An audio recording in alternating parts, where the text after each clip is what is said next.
Welcome back to SRK TET and DSC channel. ఈరోజు మనం అనువంశిక నియమాలు వాటిని ప్రధానంగా 3 విధాలుగా చెప్పినారు. అది ఎవరు అంటే గ్రేగర్ మెండల్. ఇతడు ఆస్ట్రియా దేశానికి చెందిన వ్యక్తి. ఇతడు జన్యుశాస్త్ర పితామహుడు కూడా. ఇతడు అనువంశిక నియమాలు అనేవి అంటే మన తల్లిదండ్రుల నుంచి పిల్లలకి సంక్రమించేటివి అనువంశికత. అవి ఏ విధంగా ఉంటాయి, ఎన్ని రకాలుగా ఉంటాయంటే ప్రధానంగా 3 రకాలన్నమాట. వాటిలో సామీప్య నియమము, సామ్య నియమం. సారూప్య నియమము అన్న సామ్య నియమము అన్న రెండు ఒకటే.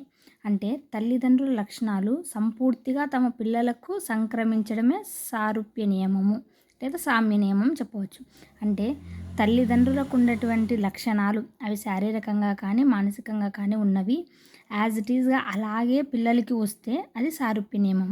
అంటే పులి కడుపున పులే పుట్టడం అంటే పులికి ఎవరు పుడతారు, పులే పుడుతుంది. అలాగే తెలివైన తల్లిదండ్రులకు తెలివైన పిల్లలు పుడితే సారూప్య నియమం. పొడవైన తల్లిదండ్రులకు పొడవుగా ఉన్న పిల్లలు పుట్టడం, పొట్టి తల్లిదండ్రులకు పొట్టిగా ఉన్న వాళ్ళు పుట్టడం.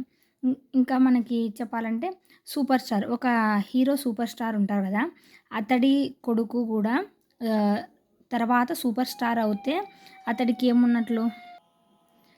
సో ఒక సూపర్ స్టార్ హీరో కొడుకు కూడా సూపర్ స్టార్ అవుతే అది సారూప్య నియమం. ఇంకా చెప్పాలంటే ఒరిజినల్ నుంచి కలర్ జిరాక్స్ వస్తే సారూప్య నియమం అనుకోండి, ఫన్నీగా ఉంటుంది.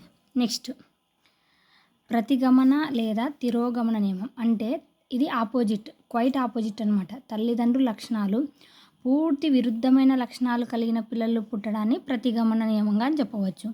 అంటే పండిత పుత్ర పరమశుంఠ. పండితుడు అంటే చాలా తెలిసిన అతడు కదా, పండితుడు అంటే ఎంత గొప్పవాడు. అతడి కొడుకు ఎవరు, పరమశుంఠ అంటే వేస్ట్ ఫెలో అని అర్థం. అది పూర్తిగా ఆపోజిట్. అంటే ఒరిజినల్ నుంచి బ్లాక్ పేపర్ రావడం, ఒరిజినల్ నుంచి కలర్ జిరాక్స్ వస్తే సారూప్య నియమం, ఒరిజినల్ నుంచి బ్లాక్ పేపర్ వస్తే పూర్తిగా క్వైట్ ఆపోజిట్ కదా, ప్రతిగమన నియమం. అంటే ఒక సూపర్ స్టార్ హీరో యొక్క కొడుకు అట్లీస్ట్ సైడ్ యాక్టర్ కూడా కాకోకుండా ఆ మాత్రం టాలెంట్ కూడా లేకపోతే ప్రతిగమన నియమం చెప్పవచ్చు. నెక్స్ట్ వైవిధ్య నియమం. అంటే ఒకే తల్లిదండ్రులకు పుట్టిన పిల్లల లక్షణాల్లో వైవిధ్యాలు కనిపించుట.